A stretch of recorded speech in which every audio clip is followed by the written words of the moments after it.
Vous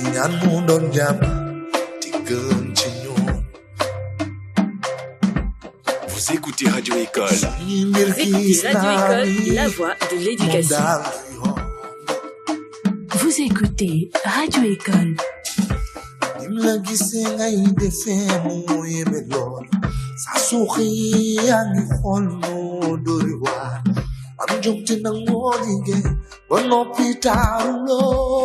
Super, bonjour à tout le monde. On se retrouve sur votre émission Appel Coach Amina sur la 106.1.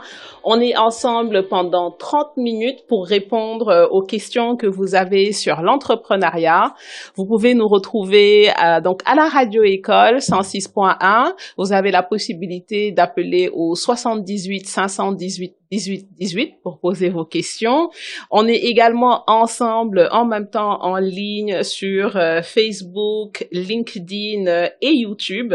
Et aujourd'hui, la thématique principale dont nous allons parler, c'est investissement, comment faire pour convaincre les investisseurs et également un terme qu'on n'entendait pas pendant très longtemps. Il y a apparu il y a peut-être 5-7 ans et maintenant tout le monde en parle. Je parle du pitch.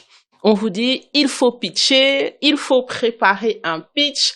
À quoi ça sert le pitch? Comment réussir son pitch? Qu'est-ce qu'il faut absolument savoir avant de demander son financement? C'est ce dont on va parler aujourd'hui. Donc, je prends les questions que vous avez sur la préparation de votre demande, autrement appelée pitch. Alors, en introduction, on va voir qu'est-ce que ça veut dire le pitch, d'où ça vient ce terme-là.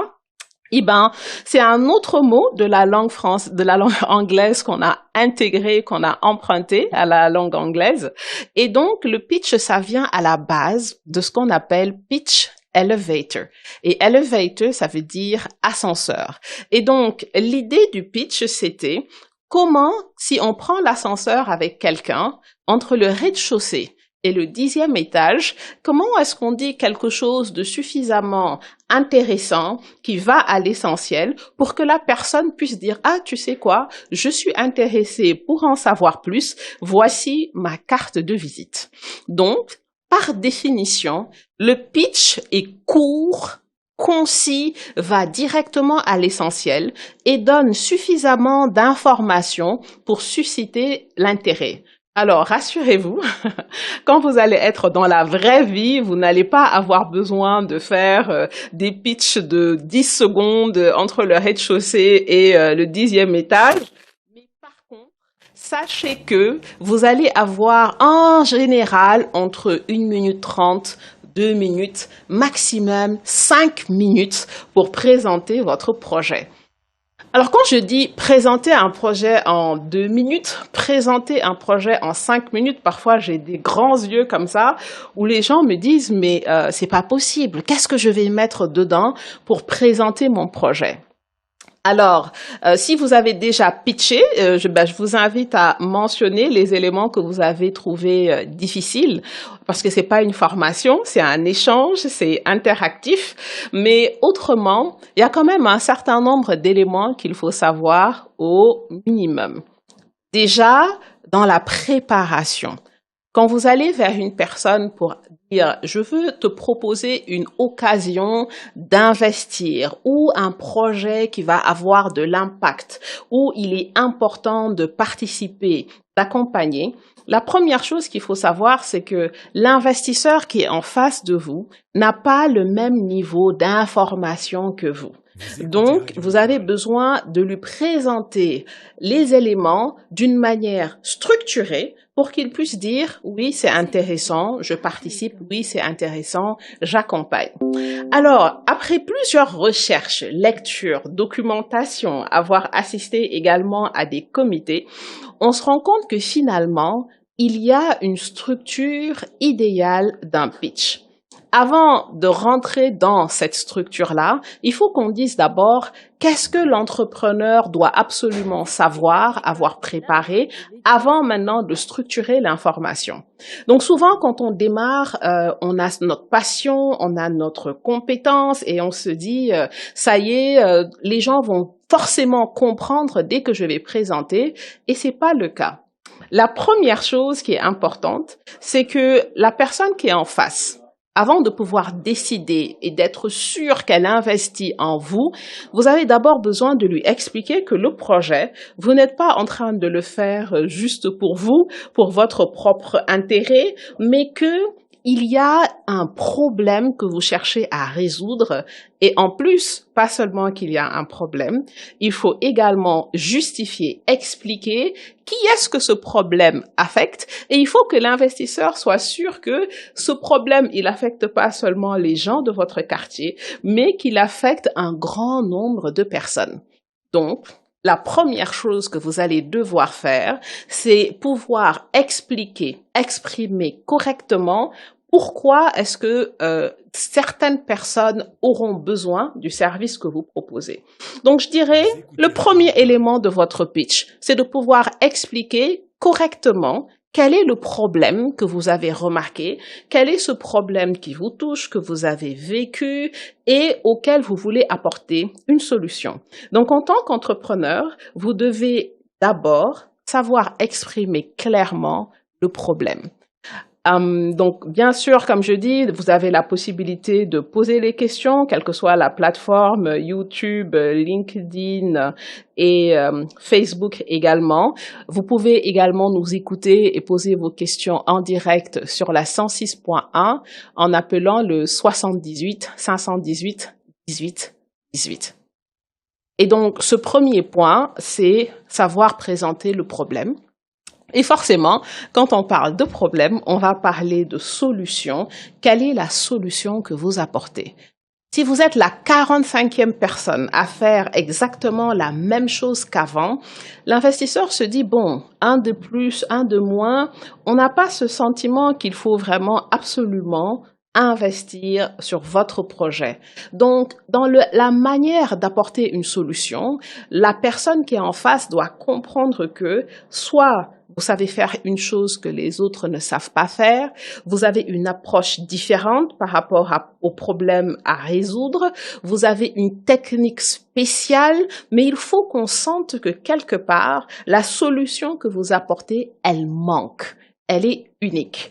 Donc, quand vous décidez de dire « je vais lancer une activité », il faut que ce soit parce que vous savez qu'il y a quelque chose que vous apportez de plus. Il y a un manque, il y a un besoin que vous êtes en mesure de combler. Donc, on est déjà dans la structuration de notre pitch pour convaincre nos investisseurs dans le deuxième point. On a présenté le problème. On a exprimé également et présenté la solution que l'on apporte. Et maintenant, le troisième élément, il est important de pouvoir faire comprendre que ce problème, il affecte un grand nombre d'individus. Et c'est là que vous allez voir des personnes qui vont dire « Ok, j'investis parce qu'il y a un potentiel de croissance de 1 milliard, 2 milliards plus. » Ou alors « Ah non, son projet est intéressant, mais le marché, il est beaucoup trop petit. Et donc, le projet n'a pas le potentiel de toucher des millions d'individus. » Souvent, c'est ça qui peut faire hésiter un investisseur. Donc, quand vous présentez et que vous êtes en train de dire il y a un marché, il faut pouvoir préciser. Il y a un marché au Sénégal, à Dakar, dans la sous-région, dans le monde entier. Et bien sûr, plus vous montrerez que votre solution a le potentiel de toucher des gens partout à l'international et autres, et plus simple ça va être de convaincre les investisseurs qui peuvent être appelés à investir sur votre projet. Donc, on en est au troisième point. Problème, solution, le marché. Autre point maintenant, vous avez besoin de pouvoir déjà expliquer ce que vous avez fait jusque-là. C'est plus facile pour un investisseur de croire en un individu. Il sait que la personne, elle a les compétences, elle est motivée, elle est déterminée Et même si le projet n'est pas encore très structuré ou n'est pas bien Vous écoutez ficelé, Radio École. la personne peut être accompagnée dans ce processus-là.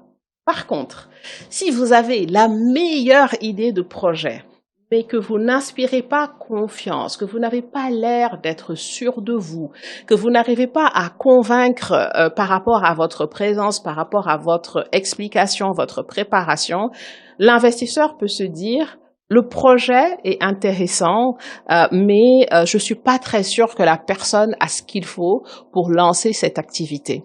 Donc, c'est important de pouvoir expliquer ce que vous avez fait jusque-là.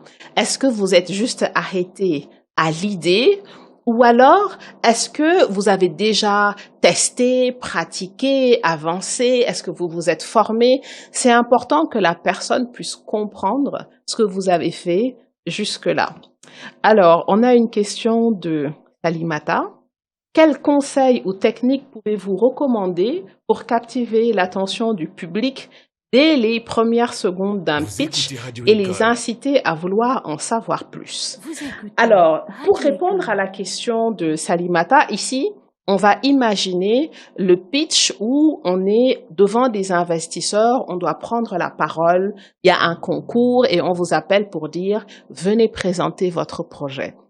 La pire chose que vous puissiez faire, c'est démarrer en disant « Bonjour, voilà comment je m'appelle, voilà ma formation », les gens vont s'endormir. Le point le plus important au moment où vous démarrez votre Vous pitch, écoutez coucou Radio la Jack, École. c'est de pouvoir capter l'attention. Parce qu'en général, les gens, ils sont autour de la table. Oui, ils vous attendent, mais ils sont en train de penser à ce qu'ils vont faire, ce qu'ils vont manger, qu'est-ce qu'ils vont se faire après. Ils ont entendu beaucoup de pitch. Donc, c'est pas évident d'arriver et tout de suite vraiment capter l'attention. Deux techniques les plus connues pour capter l'attention, c'est quand vous arrivez, vous posez une question. Saviez-vous que 70% des femmes au Sénégal sont analphabètes? Bien sûr, il faut que la question que vous posiez soit en lien avec la solution que vous apportez, permette de donner vraiment de faire réfléchir par rapport à la problématique.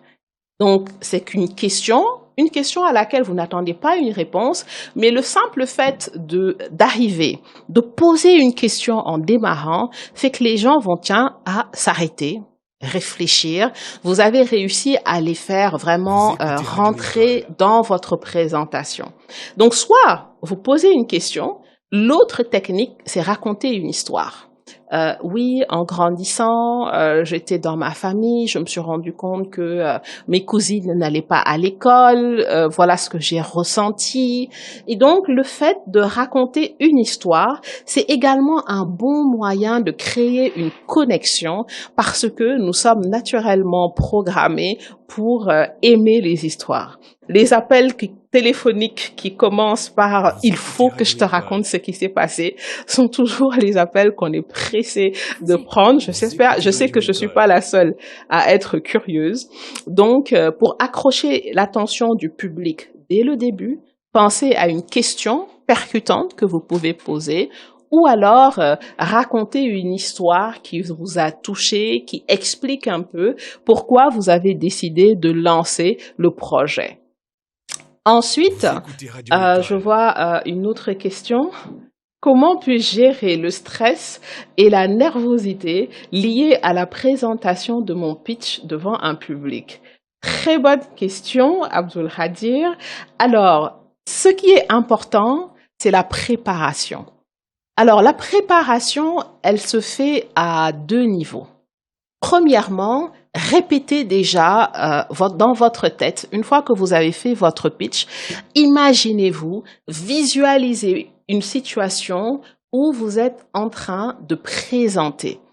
Le fait de faire cet exercice de visualisation fait que quand vous arrivez devant ce public, c'est comme si vous avez l'impression d'avoir vécu déjà cette situation. C'est moins choquant, c'est une chose qui aide énormément. L'autre point, c'est important d'avoir bien révisé votre écoutez Radio pitch. École. Quand vous avez préparé, Écoutez quand Radio vous avez École, décidé la de voix de structurer, l'EPS. revoyez plusieurs fois les éléments. Je ne dis pas de l'apprendre par cœur, mais par contre, c'est important de savoir exactement où est-ce que vous allez commencer, où est-ce que vous allez vous arrêter, à quel moment vous allez raconter l'histoire, combien de temps dure votre pitch. Si on vous dit « viens pitcher pour 2 minutes » et que vous préparez pour un pitch de 5 minutes, les gens vont vous interrompre et vous dire « vous n'aviez que 2 minutes ». Donc, c'est important de vraiment prendre le temps de bien vous préparer pour chaque pitch que vous avez en tenant compte de ces éléments-là.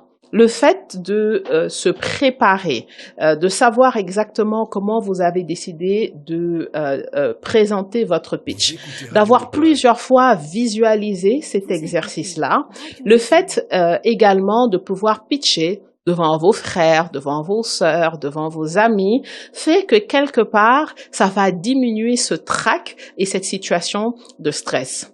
Même si vous êtes excellent en prise de parole en public, si vous n'êtes pas préparé, automatiquement, c'est quelque chose qui va se sentir et que les gens vont réussir à percevoir. Merci beaucoup, Sahir.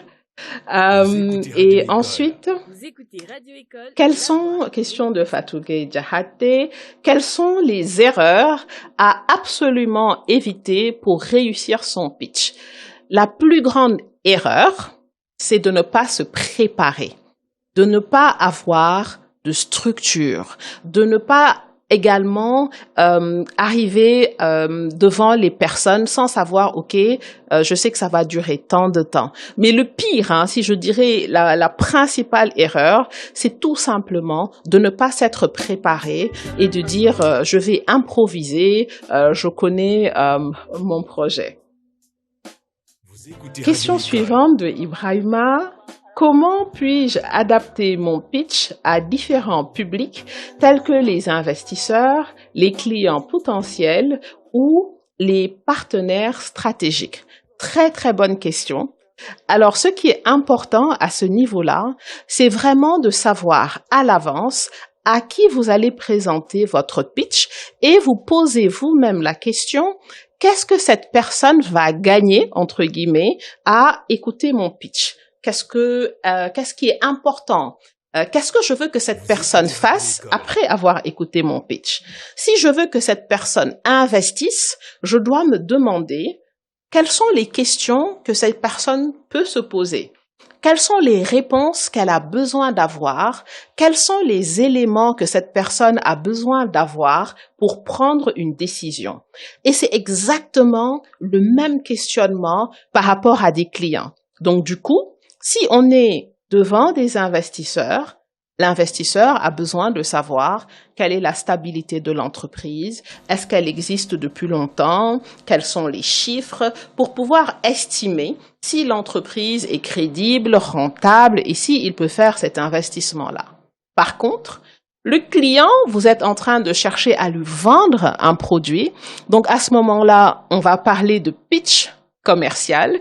Et du coup, pour le pitch commercial, vous devez vous mettre à la place du client pour savoir quel est le problème que le client a, quelles sont les solutions que je vais lui apporter. Et donc, à ce moment-là, vous allez chercher à rassurer le client, à lui montrer que vous comprenez son problème. Et donc, à ce moment-là, il sera convaincu et décidera d'investir dans votre projet. Si je prends le dernier élément, les partenaires stratégiques, ce qu'on va retrouver au niveau des partenaires stratégiques, c'est que chaque partenaire a des objectifs. Donc, vous allez avoir, vous allez avoir des partenaires qui, eux, vont dire, par exemple, je veux investir dans l'agriculture, ou bien les thématiques qui m'intéressent, c'est les filles dans les sciences. À ce moment-là, ce qui va être important, avant de présenter votre demande à ce partenaire-là, c'est de comprendre quels sont les critères qui sont importants pour ce partenaire-là et vous assurer que dans votre élément de réponse, vous avez introduit cela. Vous écoutez Radio École, la voix de l'éducation. Vous écoutez Radio École. Donc, si Abdul Khadir remet la question, j'imagine que c'est peut-être pour par rapport à l'expression à ce moment-là. Ici, encore une fois, c'est la préparation. C'est la répétition, c'est le fait de l'avoir fait plusieurs fois qui va vous aider à être plus à l'aise au moment de présenter votre pitch. Alors, en attendant de recevoir d'autres questions sur comment réussir son pitch, on va continuer sur la structure, sur l'anatomie du pitch. Et donc, par rapport à l'anatomie et la structure du pitch, on avait donc, comme on avait dit, le problème. Il faut expliquer le problème, comment il est ressenti, comment il est vécu pour la personne qui va décider d'investir dans votre projet. Vous allez également présenter la solution, en quoi votre solution est unique, on en avait parlé. Vous allez parler du marché également. Combien de personnes ressentent ce problème-là à votre proche de vous, dans la région, dans le pays, à l'international? Vous allez parler également de l'historique. Qu'est-ce que vous avez fait et réalisé jusque-là? Ensuite, ce qui est important, l'investisseur a besoin de savoir, est-ce que vous êtes tout seul ou est-ce que vous avez déjà démarré? Est-ce que vous avez une équipe? Est-ce que vous avez un associé? Sachant que quand vous avez un associé, quand vous avez une équipe, ça donne plus de crédibilité. Quand on est tout seul dans son entreprise, l'investisseur va le percevoir comme un gros risque parce qu'il se dit, si je mets mon argent dans cette activité-là, si l'entrepreneur tombe malade, si l'entrepreneur décide d'abandonner, de déclarer faillite pour une raison ou une autre, lui, il perd tout. Donc, très rapidement, si vous avez une équipe, c'est important de pouvoir présenter cette équipe-là. C'est pas la peine de faire le CV ou autre, mais juste dire, par exemple, on a une équipe de tant de personnes, j'ai un associé, on a un expert dans tel ou tel élément, ça rassure l'investisseur. Je dis le terme rassure parce que c'est vraiment de ça qu'il s'agit. Quand vous êtes en train de pitcher, il y a peut-être 10 concours. Maintenant, en 2023, je peux dire que chaque mois, je vois un concours différent. Et donc, finalement, l'entrepreneur peut se dire que ce soit cet investisseur ou que ce soit un autre investisseur, peu importe. Il y a moins d'enjeux. Par contre, l'investisseur qui décide d'investir en vous, si jamais il se trompe, à ce moment-là, ça lui coûte très cher. Donc oui, vous arrivez avec votre ambition, votre motivation et autres, mais celui qui prend le plus de risques dans cet exercice du pitch, quand vous êtes en train de convaincre l'investisseur, c'est l'investisseur. C'est l'investisseur qui se dit, j'investis pas. Est-ce que si je mets de l'argent, c'est une superbe opportunité ou bien est-ce que je suis en train de passer à côté d'un super projet? Donc, imaginez un peu quand Wave a cherché à lever des fonds, ceux qui étaient autour de la table vont se dire, est-ce que si je mets de l'argent, je vais récupérer, je vais avoir un excellent retour sur investissement? Est-ce que j'attends encore ou est-ce que si je ne mets pas de l'argent immédiatement, je vais passer à côté d'une superbe opportunité? Alors, question suivante de Ablaïlo. Quels sont de manière générale les services que je rends pour aider ceux qui aspirent à devenir entrepreneurs? Merci Ablaï. Alors, l'entrepreneuriat, ce qui est important pour moi de comprendre, c'est que ça ne s'improvise pas. On peut, oui, chercher à le faire tout seul, avancer et autres, mais chacune des erreurs va coûter excessivement cher. Et c'est pourquoi j'ai créé donc un programme d'accompagnement spécial pour les entrepreneurs où ce que l'on cherche à voir, c'est surtout spécialisé pour les solopreneurs, ceux qui ont démarré seuls, ceux qui viennent de démarrer et qui ont besoin de savoir, au-delà de la compétence, au-delà de ce produit qu'ils offrent, quelles sont les compétences qu'ils ont besoin de développer pour faire grandir leur activité. Donc, j'ai deux types de clients. Le premier type de clients, c'est ceux qui sont au stade d'idée et qui se demandent, est-ce que ce projet, c'est un projet qui va être rentable ou pas? Est-ce que ça vaut le coup de se lancer? Et j'ai une deuxième cible. Ceux-là, c'est ceux qui ont déjà démarré et qui sont, on va dire, dans une forme de crise de croissance. Ils se rendent compte que ça allait bien, ils ont beaucoup de clients et à un moment donné, ils font du surplace. Et donc, c'est soit des formations ou soit du coaching individuel pour pouvoir justement apprendre à structurer l'activité et répondre à un certain nombre de questions, que ce soit lié au marketing, préparer le pitch, préparer la demande de financement, les processus en interne. Donc, j'espère que ça répond à la question.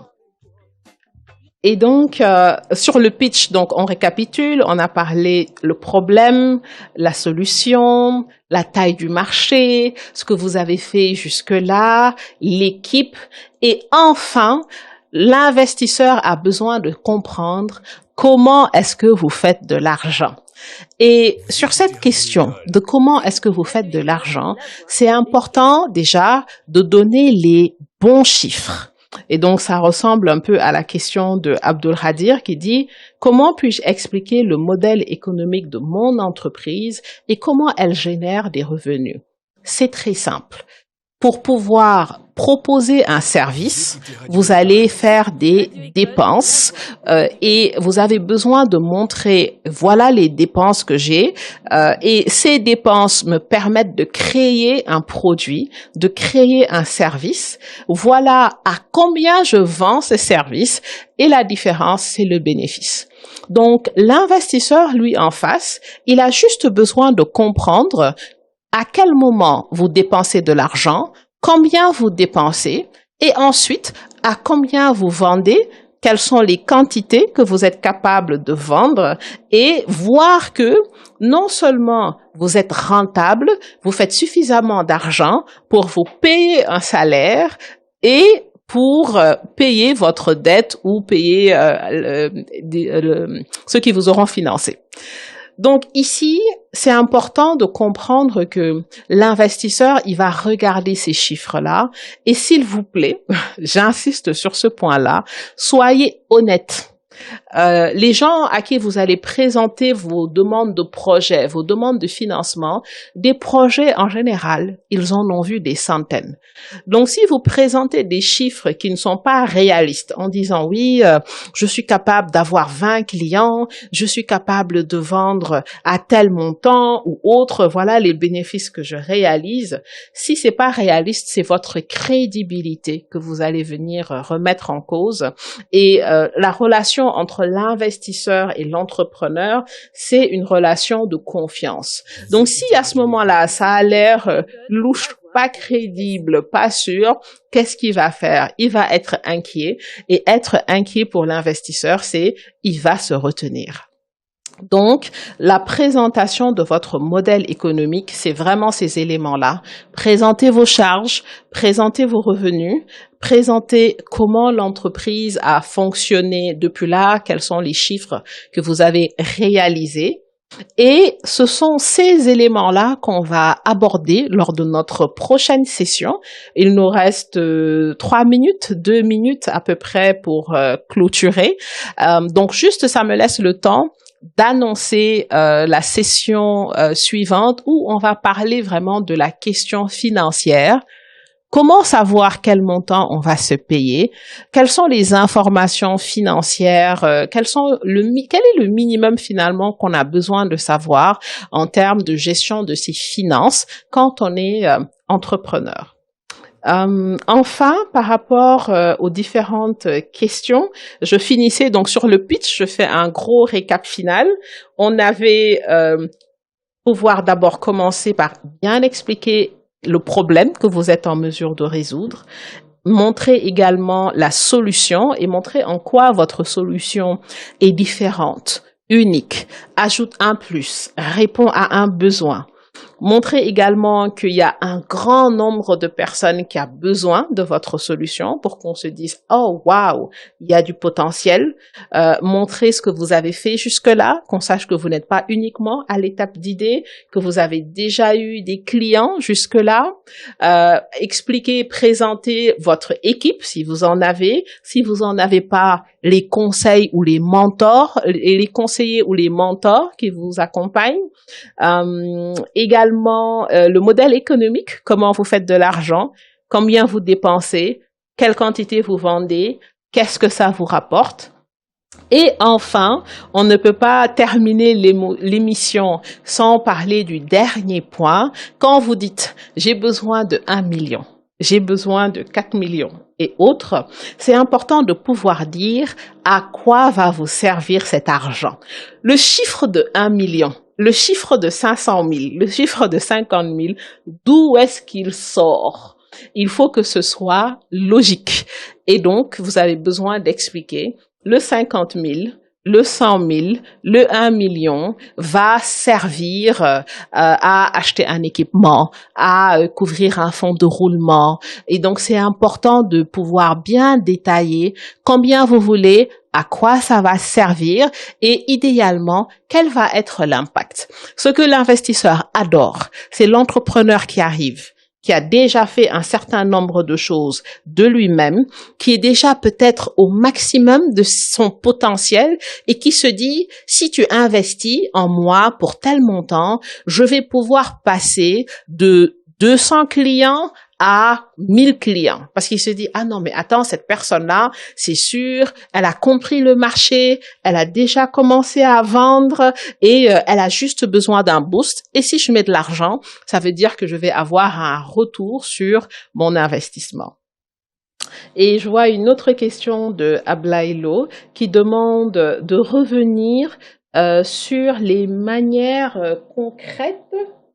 Alors, j'ai pas compris la question. Je vois, voulez-vous revenir de manière concrète sur les 3 éléments principaux?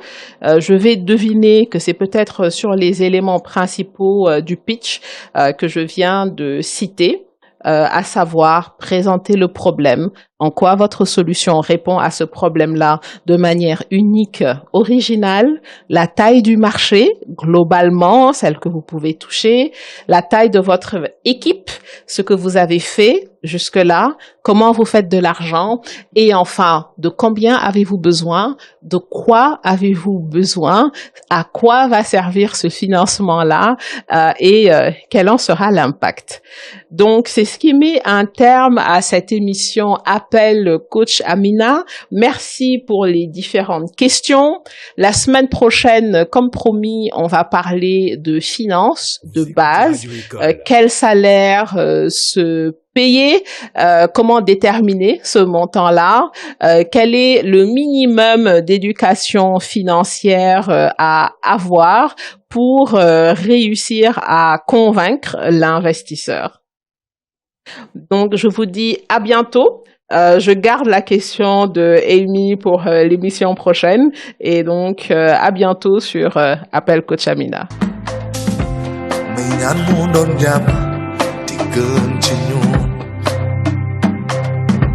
Vous écoutez Radio École. Vous écoutez Radio École, la voix de l'éducation.